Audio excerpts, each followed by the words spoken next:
Sit back, relax, and get ready, because this is not just another rich man's love story. This is the story of a man who owned towers, private planes, and more money than most people could ever dream of. Yet he had one thing missing: love that was real, love that was not for sale. One stormy night, he walked away from all of it, the suits, the cars, the fame, and stepped into the streets as a broken man with nothing. He even wore dark glasses and pretended to be blind, just to see if anyone in the world could love him for who he truly was. What happened next will make you laugh, cry, and believe in love all over again. Nathan Cole. Nathan Cole had everything a man could want: tall buildings in 3 countries, luxury cars parked in a long row, private jets. When he walked into a room, everyone stood up. When he spoke, everyone listened. His phone never stopped ringing. He was rich beyond belief. His family ran Cole Global Industries, a powerful tech and real estate empire. People feared him. Some admired him from far away. But deep inside, Nathan was empty. He was tired of fake smiles, tired of people who loved his money and not his heart. The world called him brilliant, untouchable, powerful. But the nights told a different story. Every night was too quiet. Nathan lived alone in a massive mansion with more rooms than he ever used. The lights were always on, but his heart felt dark. His bed was soft and comfortable, but sleep refused to come. He would lie there, staring at the ceiling, and ask himself the same question every single night. Does anyone in this world love me for me? Nathan had dated many women over the years: fashion designers, executives, public figures. They smiled at the right times. They laughed at his jokes, even when nothing was funny. But deep down, Nathan always knew. They loved the billionaire. They did not love the man. Then came Vanessa. She was smart, warm, and appeared caring. Or at least that was what he thought. He gave her his whole heart. He bought her a ring. He planned a future with her in mind. But one morning, he walked into his office early and found her with his chief financial officer, laughing, kissing. Nathan said nothing. He turned around and walked straight out. That day, something inside him shattered completely. He canceled the wedding, dismissed his CFO, and locked himself inside his mansion for days. Nobody saw him, not even his personal assistant, Maya. People believed he had traveled abroad, but he stayed home, thinking, hurting, and asking himself one painful question: would anyone choose me if I had nothing? That night, as heavy rain poured outside and thunder shook the windows, Nathan stood by the glass wall and whispered to himself, "I am going to find out the truth." He turned around, picked up his phone, and called Maya.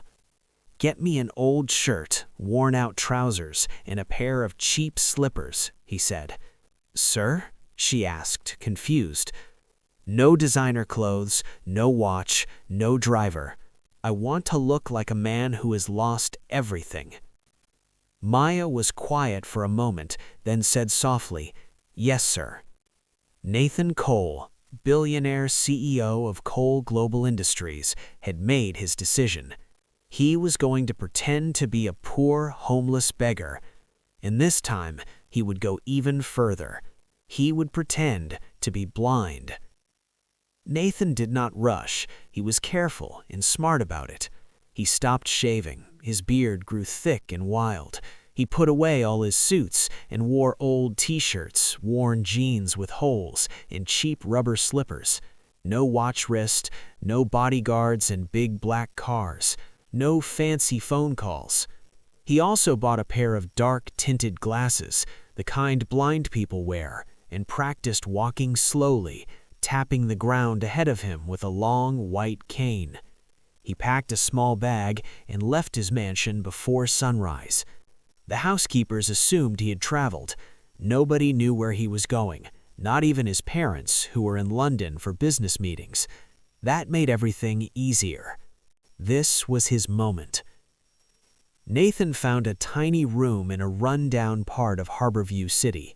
The walls were cracked, the window had no curtain, the mattress smelled like old dust, but he did not complain. Every day he walked the streets slowly, white cane in hand, dark glasses on his face, pretending to be blind and homeless. He sat near market gates, busy bus stops, and crowded street corners. People passed him every minute. Some dropped coins. Most ignored him completely. A few laughed. Occasionally, someone patted his shoulder with a quick sorry and walked away. But behind those dark glasses, Nathan's eyes saw everything. For the first time in years, nobody recognized him. He felt invisible. And strangely, it felt like freedom. Back in the city, Maya was working quietly behind the scenes. She trusted Nathan, even when she didn't understand his plan. Using private contact, she arranged blind dates for him. Each woman was told a simple story. You are meeting a man who had a decent life, but lost everything. He is now homeless and trying to find his way again. He is also visually impaired. None of them knew they were meeting Nathan Cole, billionaire son of Chief Daniel Cole, the man behind one of the country's biggest tech and property empires. Nathan met each woman at simple roadside spots, cheap plastic chairs, hot food wrapped in foil. He always arrived early, sat with his white cane leaning against the chair, dark glasses hiding his sharp eyes, waiting. Maya had also arranged 2 bodyguards nearby. One pretended to be a bread seller. The other sat inside a battered taxi. Their eyes were always on Nathan. He just wanted the truth. The test had begun. The first date came on a Thursday evening. Nathan wore a faded shirt and dusty trousers. His cane rested beside him. He sat outside a small food stall that sold pepper rice and grilled meat. The sky was turning orange. The air smelled of smoke and spice. She arrived in a bright yellow dress, high heels clicking loudly on the pavement, long decorated nails catching the fading sunlight. Her name was Bella, a lifestyle influencer with over 200,000 followers online. She looked around, saw Nathan, frowned, and looked around again like she was hoping someone else would appear. "Are you the one?" she asked. Nathan smiled gently. "Yes, thank you for coming." She sat down slowly, her face already twisted with disgust. "I thought this was a joke," she said, pulling out her phone. "You actually asked me to come here? Like this place?" Nathan stayed calm. "It is quiet. The food is good." Bella let out a sharp laugh. "I cannot do this," she said, grabbing her handbag. "And please, next time, dress like a real person, not like you just crawled out of a dustbin. Oh, and lose the beggar glasses." She walked away before the waitress had even brought water. Nathan sat in silence. He paid for everything and walked home slowly through the dark, tapping his cane on the ground. The second date was more serious. Her name was Cassie, a lawyer, sharp, confident, and well-dressed. She asked good questions, but something felt cold about her. They met at a roadside spot where vegetable soup was served in steel bowls. "You said you do manual work?" she asked, not smiling. "Yes." "What kind exactly? Daily or weekly pay?" "Depends on the job," Nathan replied. "Where do you live?" "Small room in a shared building," he said quietly. She pulled out a small notebook and started writing. "Have you ever been married? How many brothers and sisters do you have? What did you study? What is your full name?" She did not eat a single bite. She just kept writing. Nathan answered politely, carefully hiding the truth. She was not there to know him. She was there to measure him like a business risk. When the food arrived, she stood up. "I will call you," she said. She never did. The third one almost fooled him. Rachel was soft-spoken, polite, even sweet. She smiled easily and said she had a big heart for people going through hard times. She admired men who worked with their hands and did not give up. Nathan thought, maybe this one is different. They talked for hours. She asked about his dreams, his past, his hopes.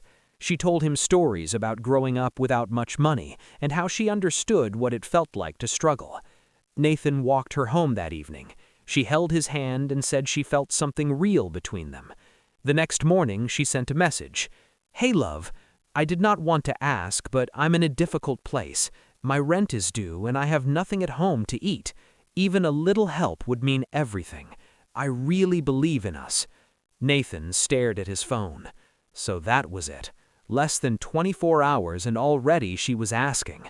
Not love, just hunger for what she thought he had. That night, Nathan sat outside his small room. The moon was full. Dogs barked in the distance. He did not speak, did not move. He just sat there. His heart felt heavy. Maybe there is no such thing as true love. Maybe no one sees the man. Only the name. Only the money.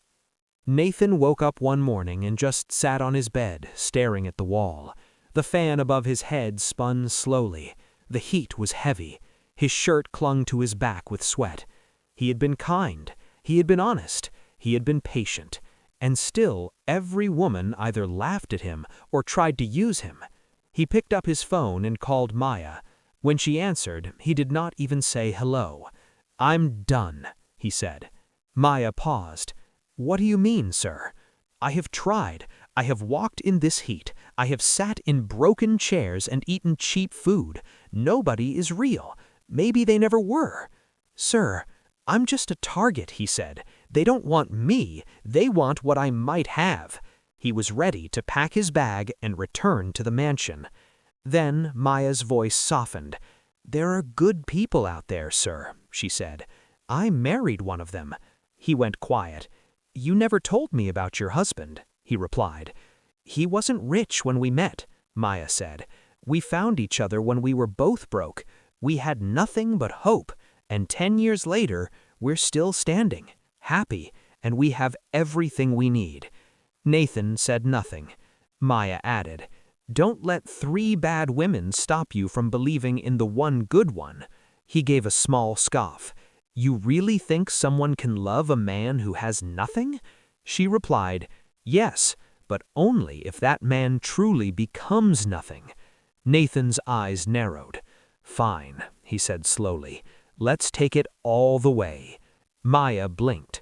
"What do you mean?"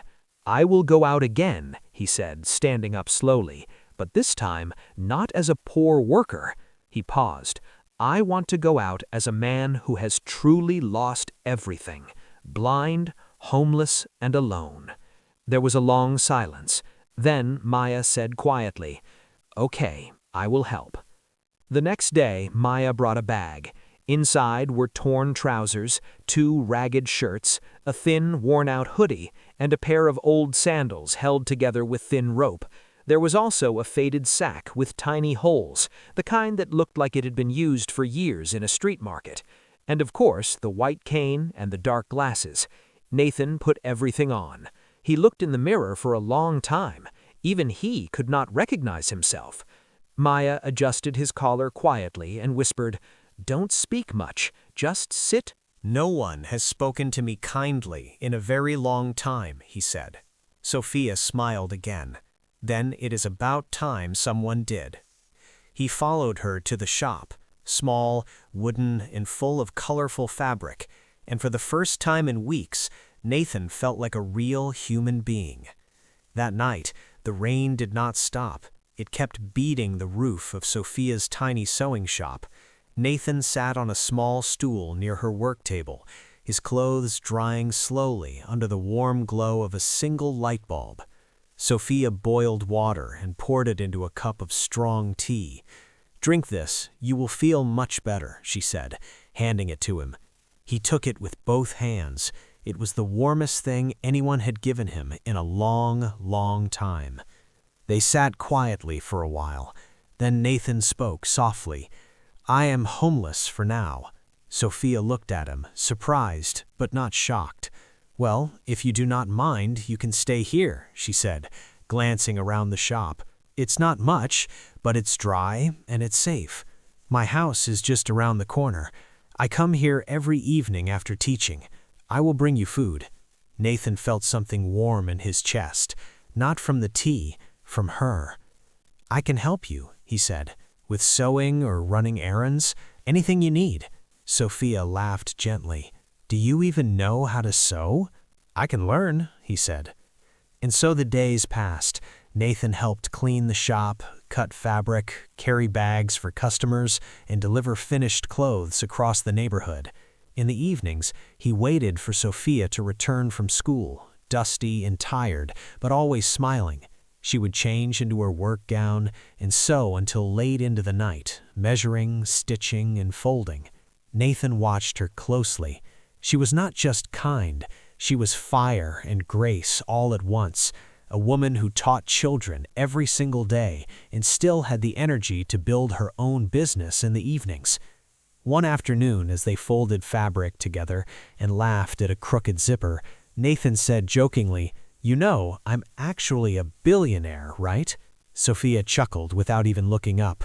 "Well, whether rich or poor, a kind man is always a treasure." Nathan smiled quietly. He reached into his shirt and brought out the folded check. He placed it gently on the table. Sophia picked it up. She read the number slowly. 5 million, she said, with raised eyebrows. She looked at Nathan, then laughed again. "You must be practicing comedy," she said, folding it and handing it back to him.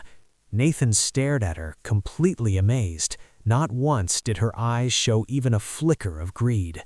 One evening, as they shared roasted corn outside the shop, Sophia went quiet. Nathan noticed. "Are you okay?" he asked. She nodded slowly. "Just thinking." "About what?" She looked at him, a little shy. "My family." She paused. "My mother has been asking me to bring someone home. There's a celebration this weekend, her 60th birthday. Everyone will be there. Aunties, uncles, cousins, and of course, questions."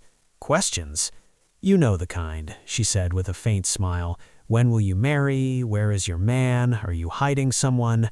Nathan chuckled. "I know those questions too well." Sophia looked at him, eyes soft. "I was wondering, would you come with me? Just pretend to be my partner for the day." Nathan blinked. "Me?" She nodded. "I know it sounds strange, but I'd rather go with someone I feel safe with than go alone and be mocked." Nathan looked at her for a long moment. She was not joking. She was not ashamed of him. In his ragged clothes and worn sandals, she was asking him to stand beside her. He smiled, heart beating warmly. "I would be honored." Sophia and Nathan traveled to her hometown of Greenfield early on Saturday morning. She wore a simple blue and white dress and tied her hair back neatly. Nathan had trimmed his beard a little and wore a plain button-up shirt with clean, dark trousers. He left the white cane behind this time, but kept the quiet and humble look. As they arrived at the family compound, loud voices, music, and laughter filled the air. Sophia's mother's party was already in full swing.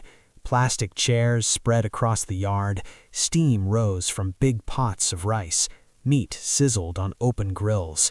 They had barely stepped through the gate when Sophia's elder sister, Diana, spotted them. Diana wore a bright red dress and gold jewelry that swung as she walked. She worked as a senior manager at a major bank in the city and made sure everyone was aware of it. She looked at Nathan up and down slowly, her nose wrinkled. "This is him?" she said, folding her arms. Sophia kept her arm linked with Nathan and smiled calmly. "Yes, Diana, this is Nathan. And what are you doing here?" Diana did not smile back. Her eyes scanned his simple shirts and quiet shoes. "Couldn't you have found someone more presentable? Or at least someone who doesn't look like he borrowed his clothes from a bus conductor?" Nathan did not respond. He simply nodded politely. "Nice to meet you." Later that afternoon, as the family sat around the dinner table, Plates clinked and conversations buzzed. Then Marcus walked in, tall, loud, and full of himself.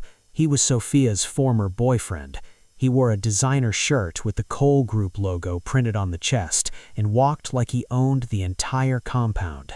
He greeted everyone with a wide, fake smile and gave Sophia a hug that lasted just a little too long. "I heard you're now engaged," Marcus said loudly, turning to Nathan. "This is him?" Sophia nodded firmly. "Yes, this is Nathan. And what are you doing here?" Marcus chuckled, loud enough for the whole table to hear. "Well, your mother invited me." The table went quiet. Marcus continued, his voice full of pride. "You know, when you left me, I thought you were finally moving up in life. But from the looks of things, you went from a car to a bicycle." A few people laughed nervously. Nathan did not flinch, but Sophia leaned forward and spoke clearly. "I would choose Nathan over you 100 times, because unlike you," she said steadily, "he listens, he respects me, and he doesn't cheat and then blame it on pressure from work." Marcus's face stiffened, but before he could reply, Sophia's mother cleared her throat. Her voice was firm. "Nathan," she said directly, "what do you do for a living?" Nathan smiled calmly. "Small things here and there, madam." Sophia's mother looked unimpressed. "No job, no car, no land. How do you plan to take care of my daughter?" "Mom," Sophia began, "I'm happy. Isn't that what matters?" Her mother stared at Nathan. "Are you sure you're not just telling her sweet words to get by?" Nathan stayed completely calm. He did not defend himself. He simply folded his napkin and looked down. That night, after the guests had gone and the compound was quiet, Nathan stepped outside under the dark sky and made a quiet phone call. Just 4 words.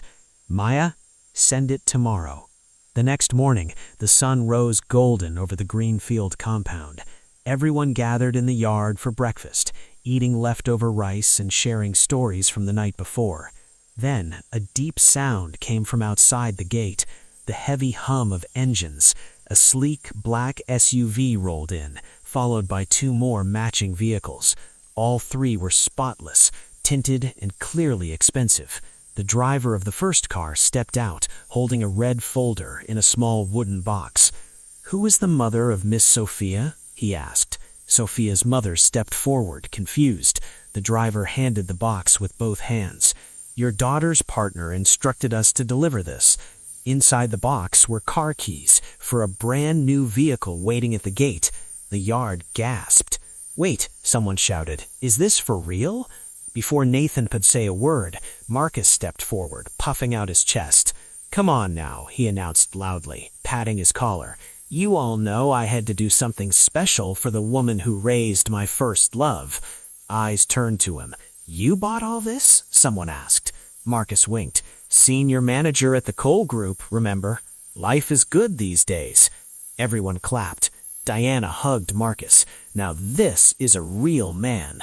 Nathan stood quietly beside Sophia. He did not speak, even though he was the one who had arranged everything. He did not correct them. He just watched.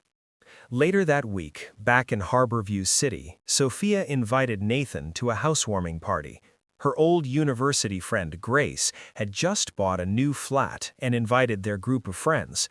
Grace's home was bright and modern, spotlights on the ceiling, leather furniture, and a large TV filling one wall with music videos. The guests arrived in expensive perfume and loud conversations about jobs in big companies and overseas salaries. Sophia wore a plain gown and flat shoes. Nathan wore his usual simple clothes. They had barely stepped through the door when the whispers started. "Is that Sophia? She was the top student in their year, right? Look at her, still dressing like that." One girl squinted at Nathan. "What does he do?" someone asked. Another replied with a smirk. "He looks like he just came to fix the generator at the back." More laughter. One of the guys pointed at Nathan's shoes. "Where did you get those? The second-hand market?" Grace welcomed them with a stiff smile. "Sophia, long time." She turned to Nathan. "And you are?" Sophia smiled proudly. "This is Nathan, my partner." Grace raised her eyebrows slowly. "What company do you work with?" Nathan smiled. "I am finding my way." Grace turned away. "Sorry," she said flatly, "but I think it is best if he steps outside. My neighbors are watching. You know how these estate people are." Within minutes, a security guard appeared. "Madam says you should leave, sir." Nathan stood up without a word. Sophia did not hesitate. She stood up too, picked up her bag, and spoke loud enough for the whole room to hear. "You may have nice floors and expensive lights, but if this is what you call class, then I do not want any part of it." She looked slowly around the room. "Do not look down on people simply because you think you're above them. You don't know anyone's story." Then she took Nathan's hand. "Let us go." They walked out together, heads high, hearts heavy, but moving as one. Ariana held Nathan's hand tightly as they moved toward the gate. Her eyes burned with tears, but she kept them from falling. They had mocked his clothes, his shoes, and even his silence, but she did not care. She was proud of him. He worked hard. He had a kind and gentle heart. That was more than enough. They were 2 steps from the gate when it happened. Horns, lights, engines. The ground seemed to tremble slightly. Through the wide estate gate, 3 black SUVs rolled in slowly, one after the other. Behind them, 2 long, sleek sedans. The cars moved with quiet authority. The music inside the party stopped. Even the DJ stepped back. The first car door opened, and a tall man in a dark suit stepped out. He wore an earpiece and scanned the crowd with steady eyes. He nodded once, then opened the second door. Maya stepped out, calm, professional, dressed in sharp corporate black. She walked straight toward Nathan. "Sir," she said with a small bow, "everything is ready." Gasps spread through the crowd like fire. People grabbed their phones. One guy whispered, "Is this some kind of film shoot?" Another girl said, "Wait, that man looks like someone from the news." Sophia's hand trembled gently in Nathan's. He turned to her, his eyes soft and warm. Then slowly he let go of her hand. He took 2 steps forward and reached into his back pocket. He pulled out a folded document file. He opened it and raised his voice, not in anger, but calm and clear. "My name is Nathan Cole." The silence was absolute. "I am the CEO of Cole Global Industries and the only son of Chief and Mrs. Daniel Cole." He held up the documents, his identity cards, company papers, newspaper clippings showing his face at international business conferences. People began searching his name on their phones with shaking hands. Photos of him with world leaders, award ceremonies, national headlines. Grace's mouth fell open. One of the girls dropped her wine glass. The guy who had mocked his shoes slowly sat down. A teenager near the back had been live streaming the entire thing. Within minutes, the video was everywhere online. #Beggar King revealed. #Nathan Cole story. Nathan turned back to Sophia. His voice became soft and steady. "I came to you with nothing, Sophia. No name, no status, just a tired heart and empty hands." She was frozen, tears beginning to fill her eyes. "You gave me food when you had very little. You gave me shelter when you thought I had nowhere to go. You chose to be kind when the whole world passed me by." He knelt down slowly and brought out a small velvet box. The entire room stopped breathing. He opened it. A diamond ring caught the light perfectly. "Sophia," his voice breaking just slightly, "you are the rarest person I have ever met. I want to spend the rest of my life being grateful that I found you. Will you marry me?" Sophia covered her mouth with both hands. Tears fell freely. She nodded. "Yes," she whispered. "Yes, Nathan." The room broke into applause. Some people clapped awkwardly. Others stood frozen with shame on their faces. Grace walked up slowly, her cheeks red.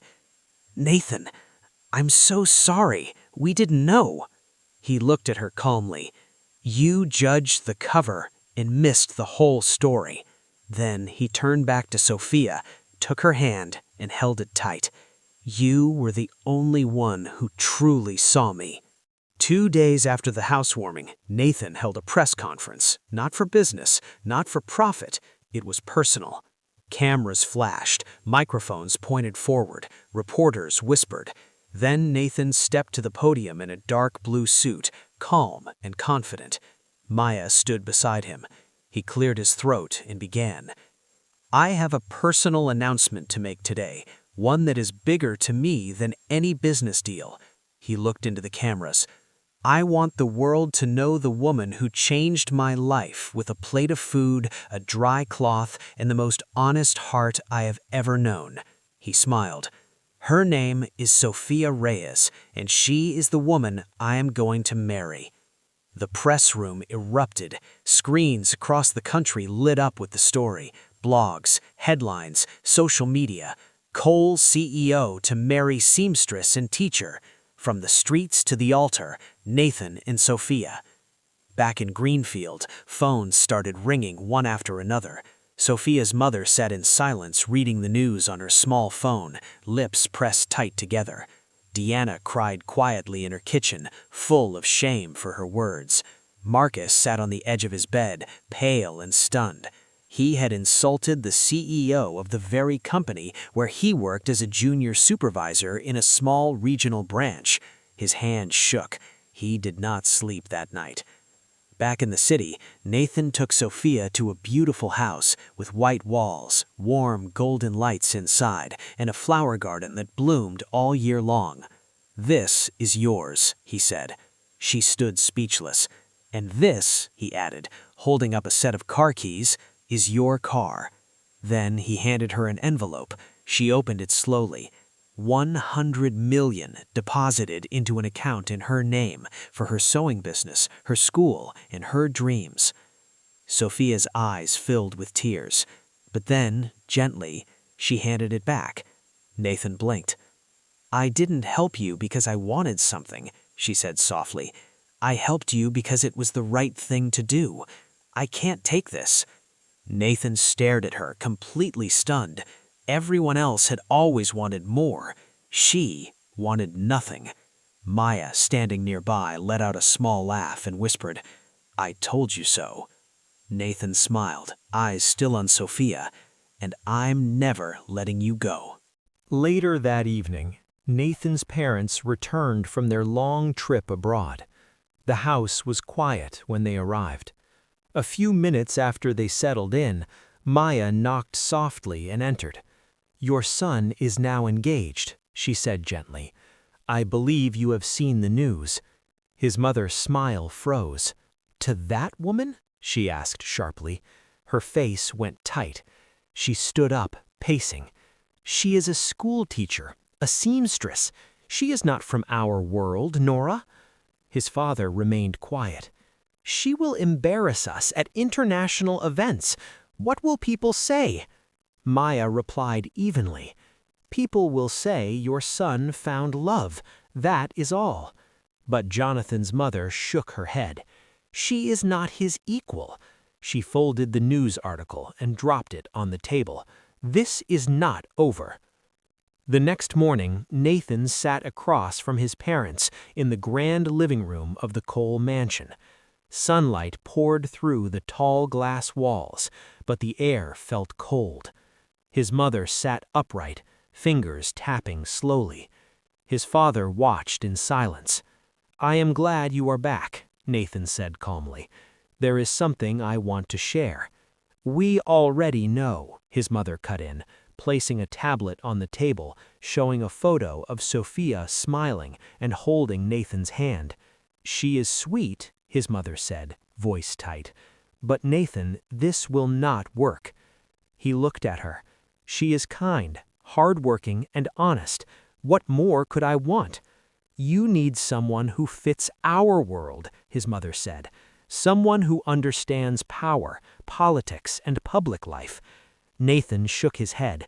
"She understands me." His mother stood and walked to the window. The Senate president's daughter, Victoria, is single. Her family is ready to give us the Northern Highway contract. Billions of dollars. Generational wealth. That is everything we have built toward." Nathan looked down. His father finally spoke. "You cannot let feelings destroy everything we have worked for." Nathan's voice was steady. "But we are not poor. We have more money than we could spend in 10 lifetimes." His mother turned sharply. "Yes, but we must protect it with the right alliances." She stood in front of him. "You want to throw it all away for a woman who sews clothes in a wooden shop. She is not just a woman. She is the person who gave me back my peace and made me believe in love again." His mother's voice hardened. "You are the heir. The Cole name must be respected. Think about the legacy. Think about the business." He stood up too. "I have thought about it, and I would rather lose everything than lose Sophia." His mother stared at him, eyes sharp with anger. "Then that is your choice." She picked up a folder. "From this moment, if you do not agree to marry Victoria, you lose your inheritance, your company shares, your board position, everything." Nathan's jaw was set.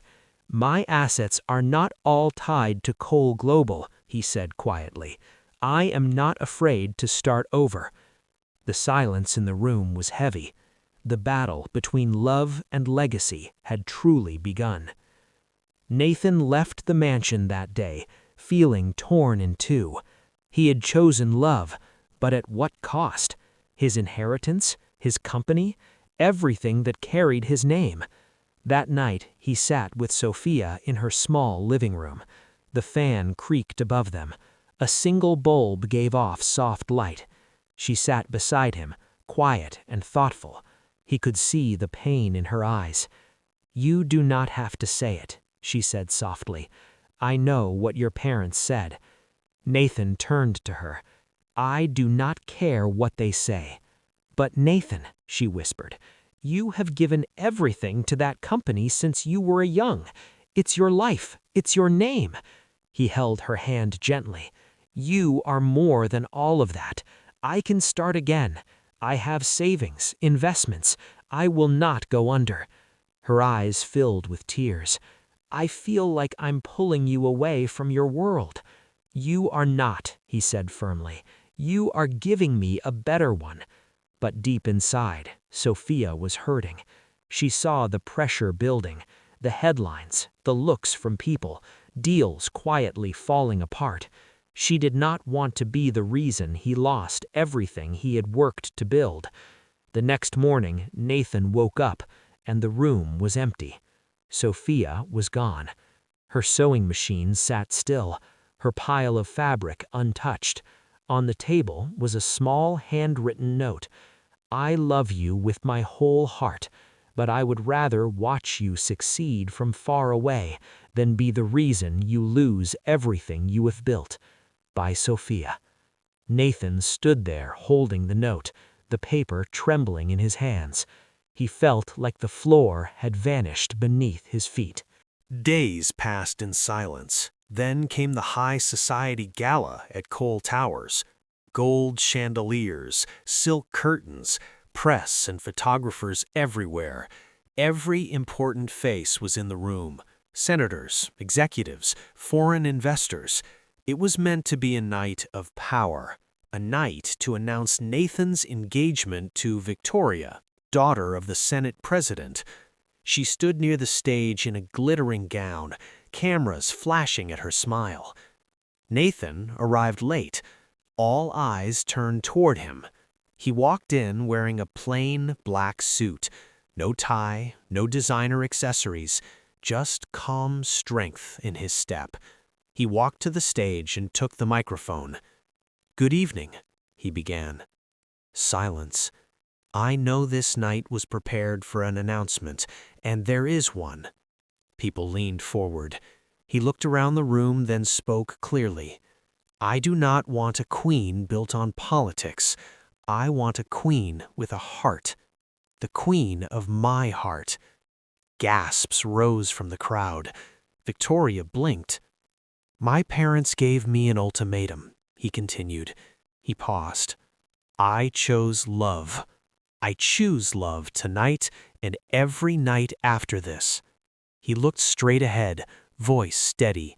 "If you cannot accept the woman who gave me hope when I was lost, who made me believe in the goodness of people, then I will step down as CEO right now. If I cannot lead with my own heart, then I have no business leading anything at all." Stunned murmurs swept the room. He stepped off the stage and walked into the night with his head high and his heart open.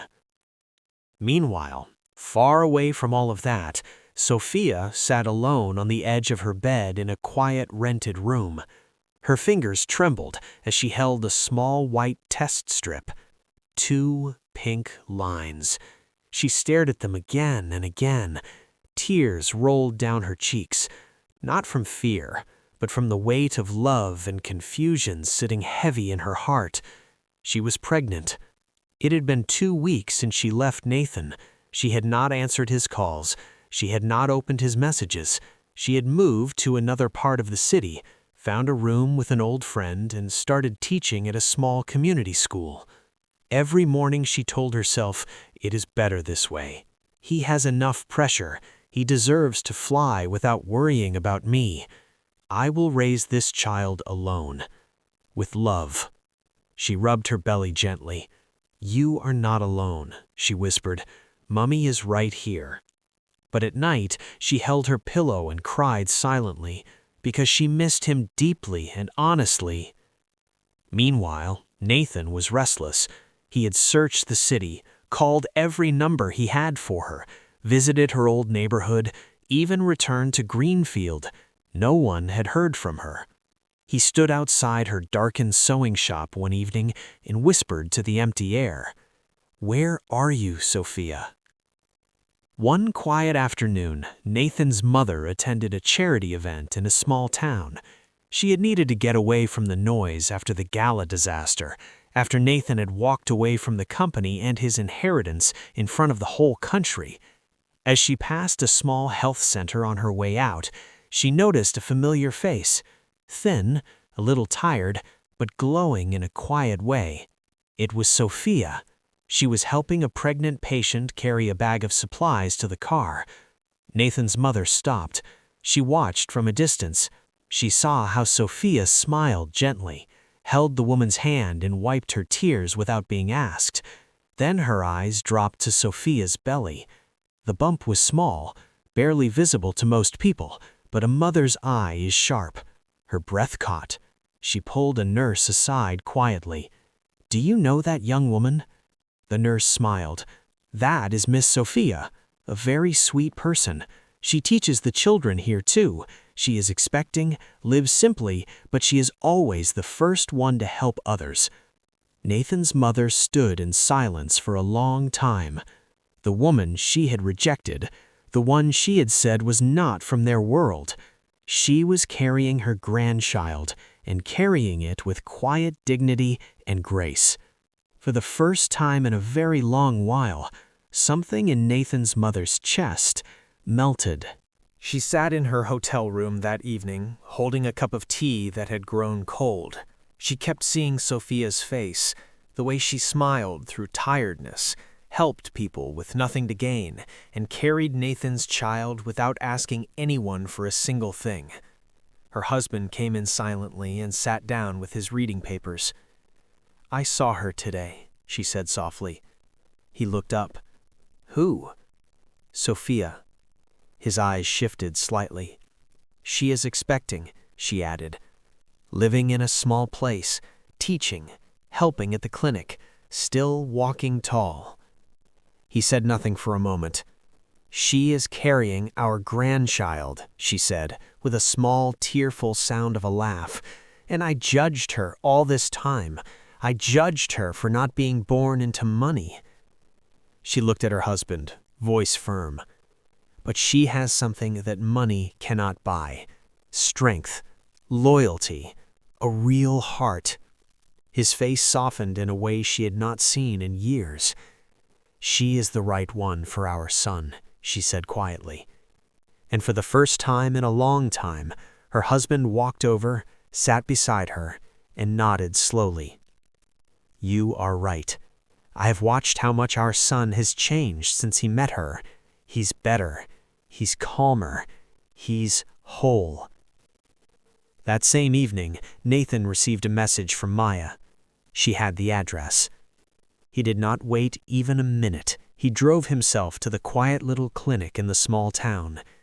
When he walked through the door, he saw her seated near the window, calm, hands resting gently on her belly. She looked up. Their eyes locked. Neither of them spoke for what felt like a long time. Then Sophia stood up slowly, eyes filling, unsure if he would be hurt or angry. "I did not want to disturb your life," she said softly. "I just wanted to raise our child in peace." Nathan stepped forward. His hands trembled as he reached out and placed them gently on her belly. "You are carrying our child," he whispered. She nodded. And just like that, he pulled her into his arms, holding her so close. "Thank you, Sophia," he said through quiet tears. "I thought I had lost everything, but I have just found everything." A few days later, Nathan brought Sophia to meet his parents. She sat quietly in the large, bright living room of the Cole mansion, hands folded, unsure. Then Nathan's father stood up, walked to her, and looked into her eyes. "First and most importantly, I need to say sorry," he said. "I judged you before I ever knew you." Sophia's lips parted in surprise. "You gave our son something we could not give him," Nathan's mother added, her voice soft and changed. "Peace, and now a family." Sophia could not speak. She just nodded, moved far beyond words. "Thank you," Chief Cole said gently. "Thank you for loving him." A few days later, Sophia sat in the Cole sitting room with a warm cup of tea when her phone lit up with a call. It was her family, not just her mother or Diana, but all of them, uncles, aunties, cousins. And they did not only speak to Sophia, they asked for Nathan. One by one they came on the line. "We should have reached out long ago, but we were too ashamed." "I was wrong about you," said one uncle. "I looked down on you, and I have learned something I will never forget," said another. Sophia's mother's voice came last, quiet and sincere. "Thank you for loving her the way we should have shown her she deserved." Nathan listened, nodded, and forgave them all with a calm and steady voice. Because Sophia's heart was wide and generous, and now, more and more, his was too. Soon the story of Nathan and Sophia was everywhere.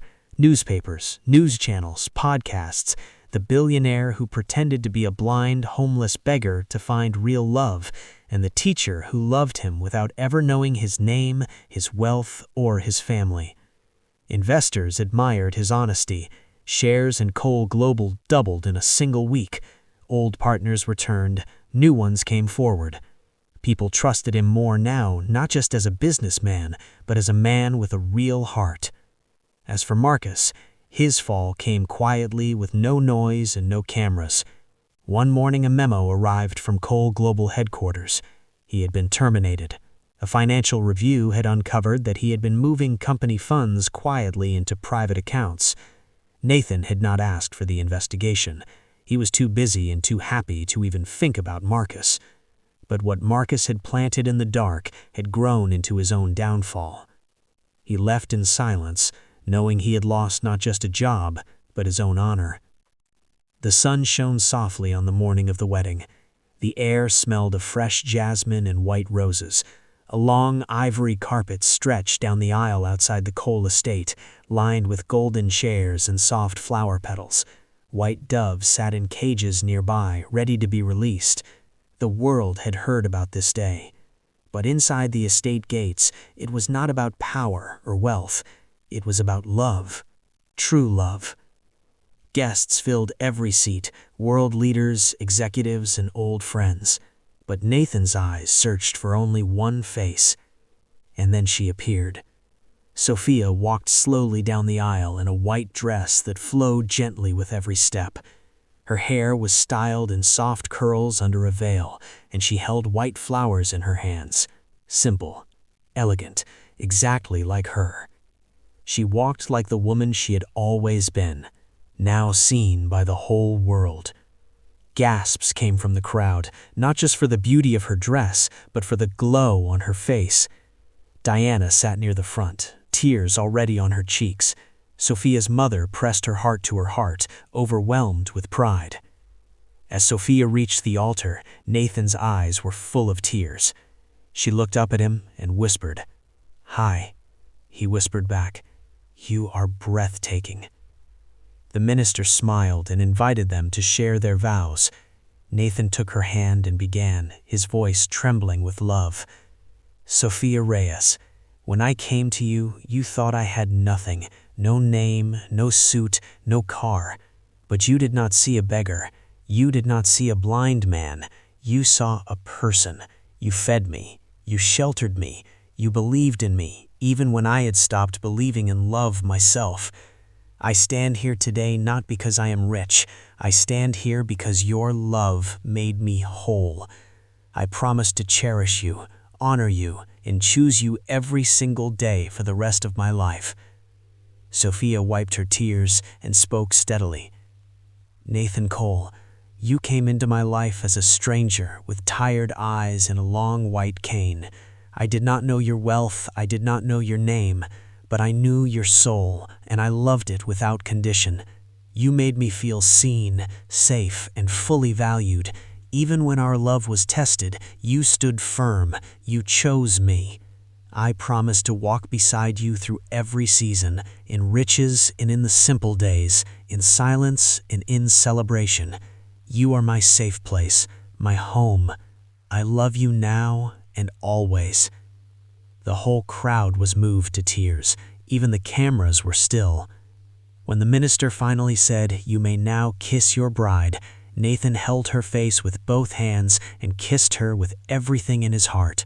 The doves were released, fireworks lit up the sky, and the crowd erupted in pure, joyful applause. Diana ran up and wrapped her arms around her sister, crying and laughing at the same time. "I'm so proud of you," she said. Sophia's mother held Nathan tightly and whispered, "Thank you for loving her." And Nathan's parents, humbled and changed, stood nearby, clapping with soft, proud smiles. The wedding reception was held under a wide glass canopy, filled with golden lights, good music, and real laughter. Nathan and Sophia danced slowly beneath the open sky, the world watching from a distance. Because in that moment, nothing else mattered. Only love, and their quiet promise to always keep it. Sophia was no longer just a school teacher or a seamstress in a small wooden shop. She was Nathan's wife, and together they were living proof that true love always wins, even when it starts in the rain, beside a leaking zinc roof, with a plate of rice and beans, and a kind heart that asked for nothing in return.